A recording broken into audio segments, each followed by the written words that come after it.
শুরু হয়ে গেল 2026 শিক্ষাবর্ষে রাজ্যের বিভিন্ন সরকারি ডিগ্রি কলেজগুলিতে ভর্তি প্রক্রিয়া। রাজধানীর এমবিবি কলেজ থেকে শুরু করে আগরতলা মহিলা কলেজে পড়ুয়াদের ব্যাপক উৎসাহের সঙ্গে ভর্তি প্রক্রিয়ায় অংশ নিতে দেখা গেল। রাজধানীর বনেদি কলেজ এমবিবিতে প্রথম পর্বের ভর্তি প্রক্রিয়া চালু থাকবে আগামী মাসের 6 তারিখ পর্যন্ত। আজ থেকেই পড়ুয়াদের মধ্যে ভর্তির আবেদনপত্র বিলি করার কাজ শুরু হয়েছে।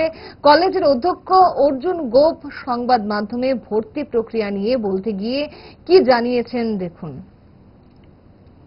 মহাবিদ্যালয় কলেজে আমরা এখন বর্তমানে বসে আছি, তো সেখান থেকে আমি কলেজের অধ্যক্ষ ডক্টর অর্জুন গুপ বলছি।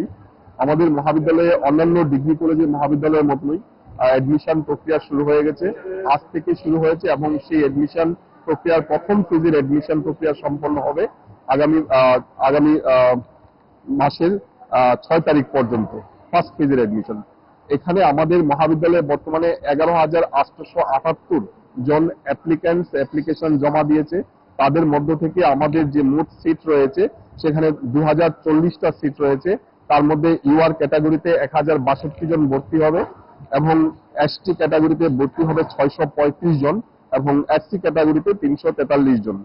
প্রথম পর্যায়ের অ্যাডমিশন প্রক্রিয়া সম্পন্ন হলে তারপর ডাইরেক্টরেট অফ হায়ার এডুকেশনের নির্দেশে আমরা দ্বিতীয় পর্যায়ের ভর্তি প্রক্রিয়া করতে যাব।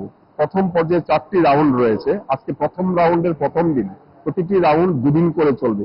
আজকে যেটা মেরিট লিস্টে যারা সুযোগ পেয়েছে, এই মেরিট লিস্ট আজকে এবং কালকে ভর্তি প্রক্রিয়ার জন্য বিবেচিত হবে।